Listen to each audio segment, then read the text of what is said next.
here are a couple of the dynamic mobility workouts that go with this session, or dynamic warm-up exercises. So one's high kick to toe touch, trying to keep that knee rigid. Your back leg stays in line with your torso. Another one is lunge step to overhead reach, reaching back a little bit, so getting a stretch through that hip flexor right into the abdominals.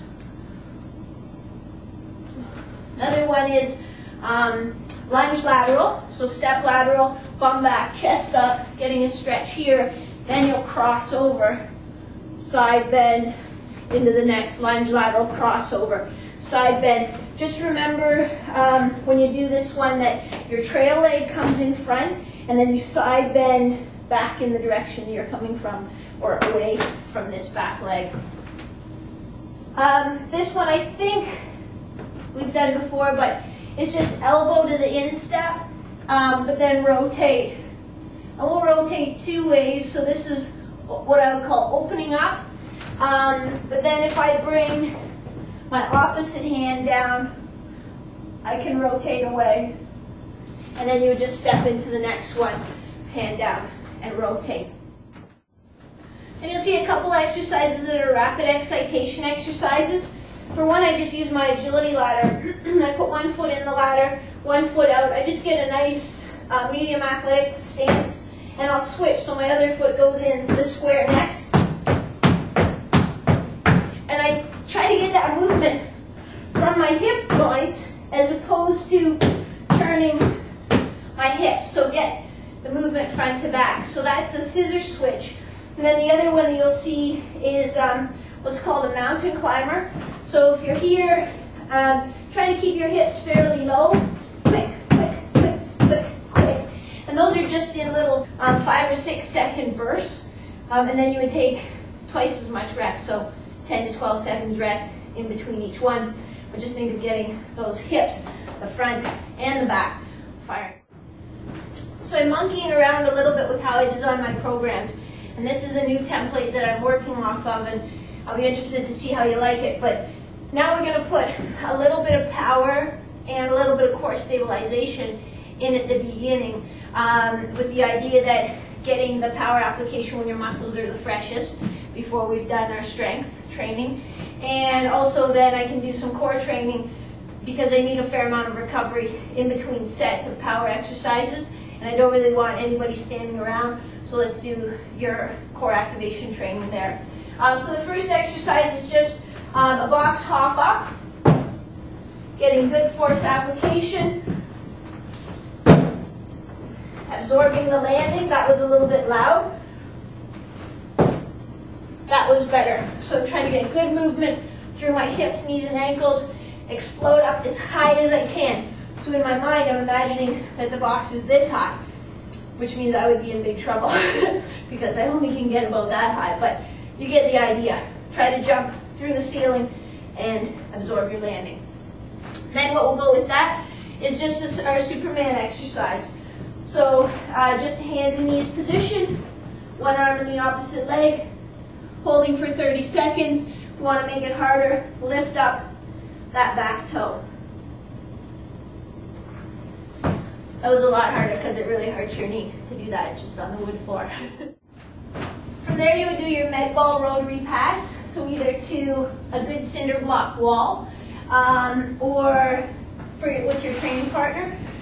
Just make sure that you're snapping your hips around. I want you thinking about keeping sort of your hips locked to your ribs. So I don't want a big rotation of your spine.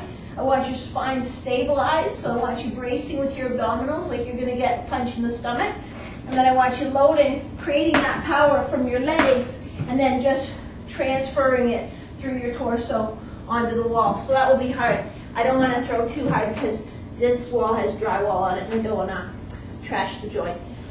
From there, again, we're going to go to a prehab exercise or an injury prevention exercise while we're letting our big core muscles rest. So I'm just doing shoulder external rotation. This is only 2 pounds of weight. I'm keeping my shoulder blades squeezed down and in. I don't want to shrug up like that. Through through that range of motion. Should feel it out here or back in here, bring a little bit, even with 2 pounds. Those rotator cuff muscles are fairly small in volume, so if we overwhelm them with too much weight, some of the big deltoid muscles will come in and try to help, but that's not really what we're targeting. From there, you'll go into squat jumps, linking the jumps together like that, absorbing and exploding, reaching back with your bum, all your good technique points. And then the final one is just going to be a sideline clamshell.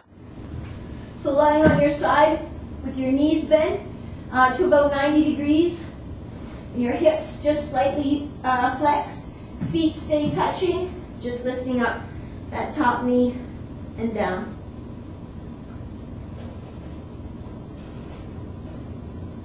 Make sure your hips don't roll back. Keep it right there, and you should feel it there. That's what you're going for. Okay, I'll roll this way so you can kind of see how I'm positioned. So the soles of my feet are in line with my rear end and my back. And I just lift as high as I can without rolling. Okay, so again, I'm playing around with how I designed the program, so this is going to be a little bit different. Squat to tap is going to be your big bang exercise or your compound exercise. And then I'm going to have 2 supplemental exercises. So you're going to do 3 sets of squat to tap, 2 sets of glute activation, and only 1 set of scapular squeeze. So the way it'll work is you'll do a squat to tap, then a glute activation, a squat to tap, then a glute activation, a squat to tap, and then a scapular squeeze. And I'll take you through what each of those exercises are, but that's the flow of it. Squat to tap.